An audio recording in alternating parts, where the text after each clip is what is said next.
자, 이어서 채권 시장으로 넘어가 보도록 하겠습니다. 한화투자증권의 김성수 연구원입니다. 연구원님 안녕하십니까? 예, 안녕하십니까. 네, 아무래도 이제 8월로 넘어간 지 얼마 안 됐기 때문에 오늘 연구원님께서는 7월 그리고 8월 앞으로를 좀 두 가지 다 좀 봐주신다고 하셨는데요. 우선 7월의 채권 시장 글로벌적인 측면에서 어땠습니까?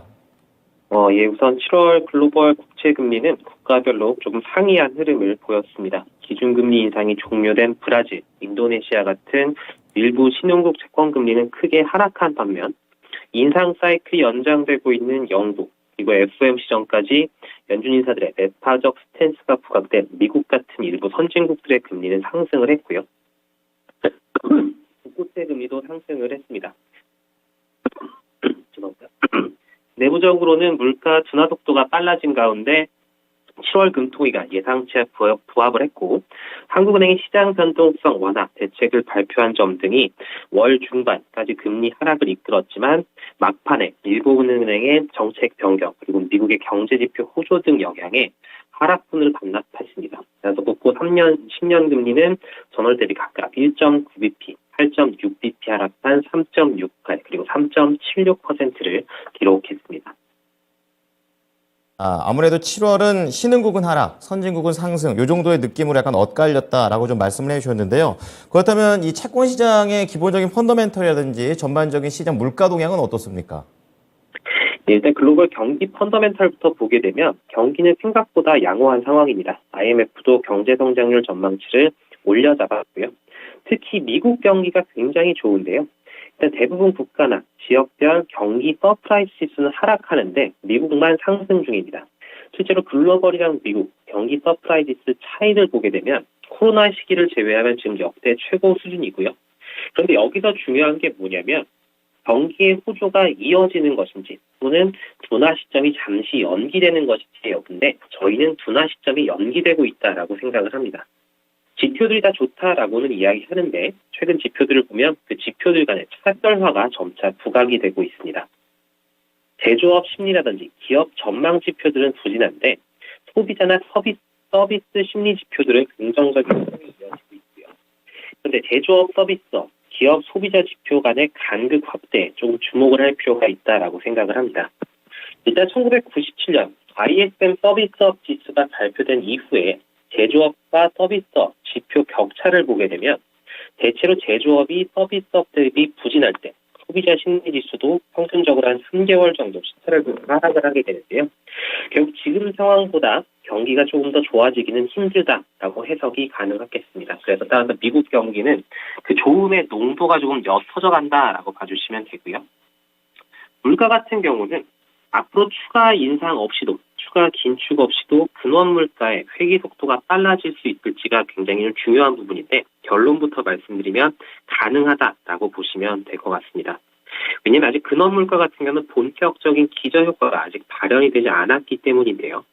6월 미국 물가 지표를 보게 되면 헤드라인이랑 근원 지표 모두 호조를 보였습니다. 다만 헤드라인 같은 경우는 작년 6월이 상승률의 고점이었기 때문에 이번 결과는 기저효과를 감안하면 자연스럽다라고 볼 수가 있겠는데 긍정적인 게 뭐냐면 작년 고점이 오지 않았는데도 둔화폭이 커진 근원 물가입니다. 작년 근원 물가 상승률의 고점은 9월이었는데 결국 이 이야기는 올해 연말이 가까워질수록 둔화 압력은 계속해서 커져간다라는 의미고요. 특히 기저효과가 가장 강하게 나타나는 시기는 9월인데 즉 인위적인 조치 없이도 근원 물가는 연준이 원하는 방향대로 흘러갈 가능성이 높다라고 판단을 하고 있습니다. 따라서 10월 이후 또한 10월 이후 그리고 연말 연초 물가가 반등할 수 있는 우려에 대해서도 크게 걱정할 필요가 없다라고 생각을 하는데요. 앞부분에서 말씀드렸던 것처럼 미국 경기는 끝까지 좋기가 힘들 것으로 생각을 하고 있습니다. 따라서 기저효과가 소멸되면서부터는 경기의 하방 압력이 물가의 궤도 이탈을 막지 않을까 그렇게 예상을 하고 있습니다. 네.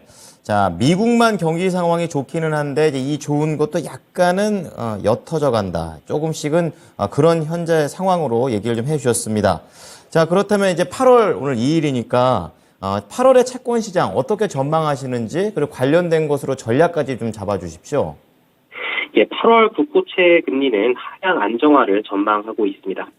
상반기가 지나면서 경기랑 물가에 대한 불확실성도 많이 낮아졌는데요. 이제는 통화 정책에 대한 불확실성도 낮아질 차례가 아닐까 생각을 하고 있습니다. 따라서 시장이 소화해야 될 악재는 대부분 반영이 되었다라고 생각을 하고요. 그렇기 때문에 물론 경기가 생각보다 괜찮고 물가도 여전히 높으니까 빠른 하락을 기대하기는 힘들겠지만 연말에 우리가 볼 수 있는 금리 레벨은 분명히 지금보다는 좀 낮지 않을까라고 생각을 합니다. 따라서 저희는 지금이 고점이라고 생각을 하고 채권 투자자 입장에서는 이제는 매수의 시간이 다가왔다라고 생각을 하는데요.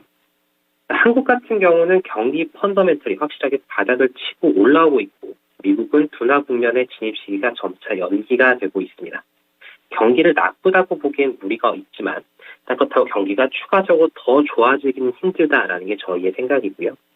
통화정책 같은 경우를 보게 되면 국내외를 막론하고 대부분 인상 사이클이 종료가 되었거나 종료를 목전에 앞두고 있습니다. 한국은행 같은 경우는 정책에 대한 스탠스를 바꿀 유인이 없다라고 생각을 하고 연준 같은 경우는 좋은 경기 그리고 낮은 물가의 공존이 지금 가능하다라고 생각을 하는 것 같습니다. 결국 경기랑 고용을 꺾어버릴 유인이 감소했다라고 해석이 가능하고요. 결국 지금 수준의 금리가 고점이다라고 저희는 판단을 하고 있습니다. 나머지 국가들, 유럽이라든지 호주, 영국 같은 국가들 역시 추가 기준금리 인상이 어렵거나 또는 단행이 되더라도 한 차례 그칠 것으로 전망이 되기 때문에 시장의 악재는 대부분 소화가 되었고 지금부터는 금리가 서서히 하락할 차례가 아닐까라고 저희는 생각을 하고 있습니다. 네.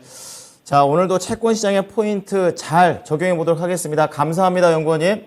예, 감사합니다. 네. 자, 오늘 채권 플로우는 한화투자증권의 김성수 연구원의 전망을 들어보셨습니다.